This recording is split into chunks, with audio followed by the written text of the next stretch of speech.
നമസ്കാരം. നമസ്തേ തിരുവനന്തപുരത്തിലേക്ക് സ്വാഗതം. നിലവിലെ ദേവസ്വം വകുപ്പ് മന്ത്രി ലോക്സഭ അംഗമായി തിരഞ്ഞെടുക്കപ്പെട്ട പശ്ചാത്തലത്തിൽ ഈശ്വര വിശ്വാസിയായ പുതിയൊരു മന്ത്രിയെ തൽസ്ഥാനത്തേക്ക് നിയമിക്കണമെന്ന് ആവശ്യപ്പെട്ട് ബി.ജെ.പി. നേതാവ് രാജീവ് ചന്ദ്രശേഖർ. ആയിരക്കണക്കിന് ഹൈന്ദവ ക്ഷേത്രങ്ങളുള്ള സ്ഥലമാണ് ദൈവത്തിന്റെ സ്വന്തം നാടായ കേരളം.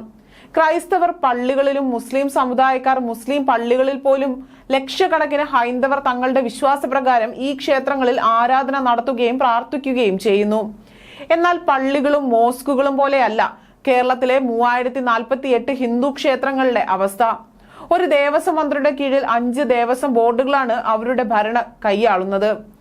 CPM അംഗമായ നിലവിലെ ദേവസ്വം മന്ത്രി പാർലമെന്റിലേക്ക് തിരഞ്ഞെടുക്കപ്പെട്ടിരിക്കുന്നതിനാലും ദേവസ്വം മന്ത്രിയാകുന്നയാൾ വിശ്വാസികളുടെ ക്ഷേത്രങ്ങളും അവിടുത്തെ മുതലും കൈകാര്യം ചെയ്യേണ്ടതും ചിലവഴിക്കേണ്ടതും വരുന്നതിനാലും ദൈവവിശ്വാസിയായ ഒരു പുതിയ മന്ത്രിയെ തൽസ്ഥാനത്തേക്ക് നിയോഗിക്കണം.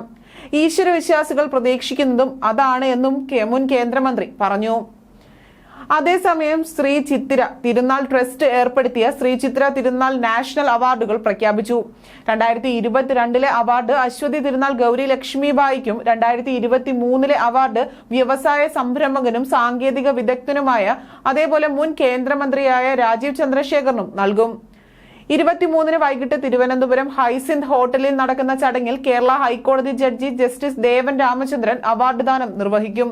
ചടങ്ങിൽ ട്രസ്റ്റ് ചെയർമാൻ മുൻ അംബാസിഡർ ഡോക്ടർ TP ശ്രീനിവാസൻ അധ്യക്ഷത വഹിക്കും.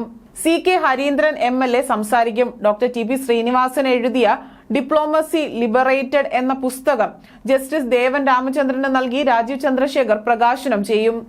2 ലക്ഷം രൂപയുടെ ക്യാഷ് അവാർഡും പ്രശംസാ ഫലകവും അടങ്ങുന്നതാണ് ശ്രീ ചിത്ര തിരുനാൾ പുരസ്കാരം. മുൻ ambassador TP Srinivasan, T Satheesh Kumar, PK Lambodaran Nair, colonel RG Nair, S Pushpavalli എന്നിവരടങ്ങിയ പുരസ്കാര നിർണയ സമിതിയാണ് ജേതാക്കളെ തിരഞ്ഞെടുത്തത്.